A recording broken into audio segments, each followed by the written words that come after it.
Hello and welcome back to another video. My name is the Superior Master, and today we're doing something amazing for the 5th anniversary of YouTube.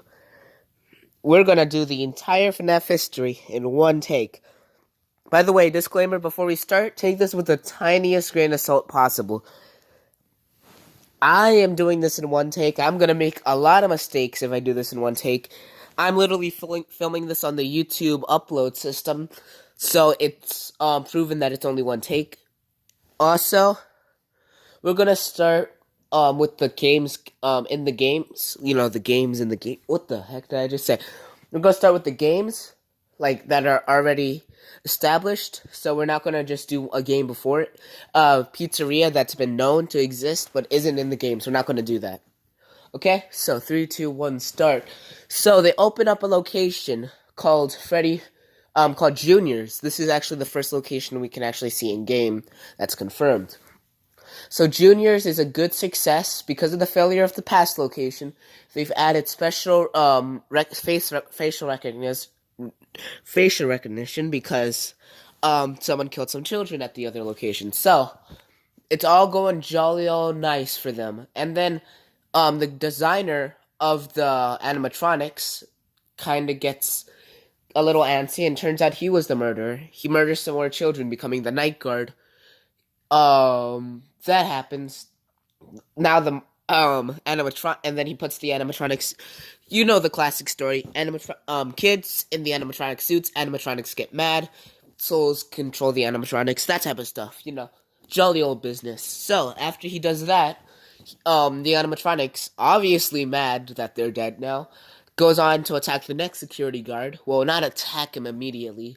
Well, first the phone guy who's calling the first was it called now the second security guard says that they kind of were bad. Like they're doing worse and worse, and more they realized that it was doing worse and worse. Off on a tangent, Purple Guy didn't realize that they were actually kind of possessing the suits, and reported that some tried to get into his office, and that was why we heard that. So the security guard kind of now suitably stressed out goes on to survive 5 nights. Doesn't you're not actually supposed to be there on the 6th or the 7th. I forgot which one, because phone guy starts off with, "What are you doing there? The store's closed." And because they realized that there was murderized children everywhere, so they kicked out Purple Guy, the old designer, and kicked him to the curb because they realized what he did. He got he got convicted later. Let's not talk about that right now. So after that, the second security guard gets moved over to the day shift. He gets bit in the head by Mangle. That's the bite of 83 right there.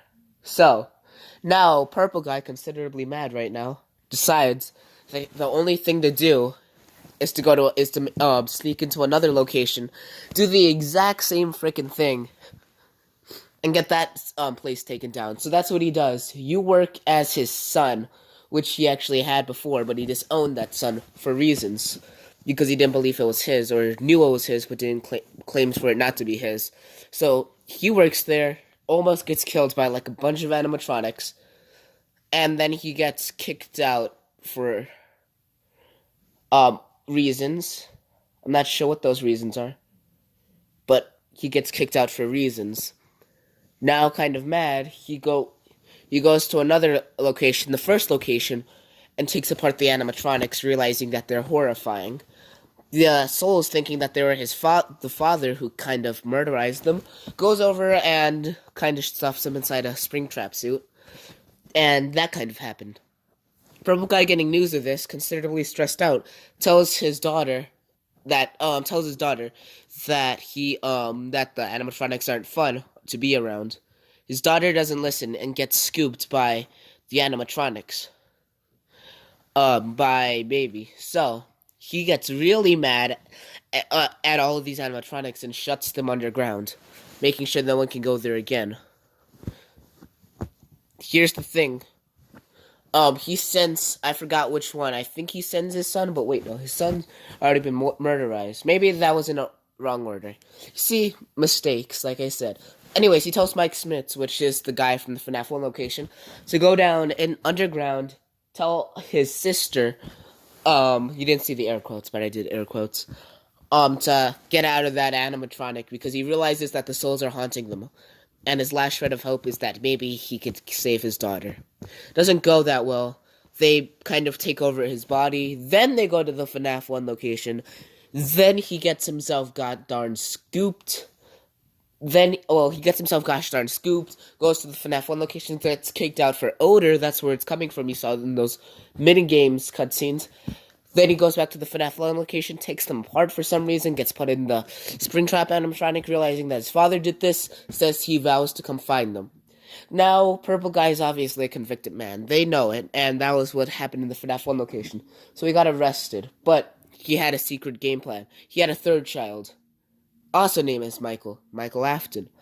Anyway, so Michael Afton is, let's just say, a sad soul. He got to make sure, Purple Guy made sure that he would be scared of the animatronics. Instead of saying, don't go near them, he makes him traumatized by them by giving them horrifying nightmares and watching him until he got, busted, but he was watching him inside the facility underground.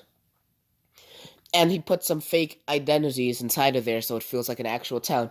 Anyways, some of the suits malfunction, he gets his head bitten. Purple Guy, constricted with grief, somehow communicates to his son that he will put him back together, which he does, eventually. Not in the way you think, but he does. Anyways, Purple Guy's now in jail. The guy, Mike Schmitz is now in Springtrap. And all of this just goes by for 20 years. And they decide to open up the first FNAF location where Mike Smits was hanging and having some quality time with Baby inside of a Springtrap animatronic. They open it up, they find the animatronic, they put it next to another security guard. Springtrap waking up because Baby decided to bail at this point. Like, she was like, screw this, it's not worth it. She bails, and now Springtrap is kind of confused where the heck he is. So, attempting to escape, he decides that he wants to murderize the security guard and maybe just take him hostage because he doesn't, jump directly towards your face trying to rip it off. Maybe he's just, slinking towards, hey, dude, you know what? Just stay here. I'm going to tie you up and I'm going to go. So, he does that. He escapes, vows to, kill his dad. He fulfills that. But, as he's fulfilling that, this is crazy. Another person who's related to this Afton family. I'm not sure how or so, but he is, and he kind of gets tricked into opening a pizzeria simulator that he unknowingly lures in multiple animatronics so he can set all their souls free by burning it down.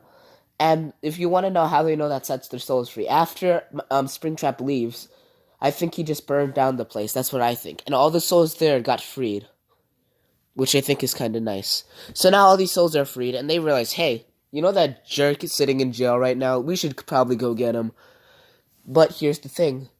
There's one animatronic that couldn't get lured all the way to the pizzeria simulator because they couldn't move. That person was Spring Freddy, also known as Golden Freddy. So he decides that, he or she, I don't know which one. It sounds like a girl, but it's probably a dude. Anyways, he or she kind of, sits there angry, getting madder and madder. Eventually his vengeance pays off because Springtrap, fulfilling his destiny of hating his father, kind of, how can we put this? Takes a trip to the icy river with some cement shoes. Let's just put it that. Let's use a mafia reference. Like that. You're probably picking up what I'm putting down, right? Anyways, so now he's in HE double hockey sticks, spending some quality time with Golden Freddy, and that's how it be sometimes.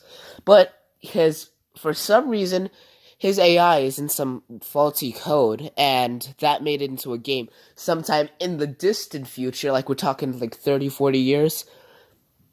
In a game that this developer company made, and some girl got darn, let's just say, mind transferred with him. So now that girl has the mind of William Afton. So now there's not one, not two, but three William Aftons, because the same thing happens to the player of Help Wanted. That's basically it. Lots of mistakes in that thing. Anyways, happy anniversary. See ya.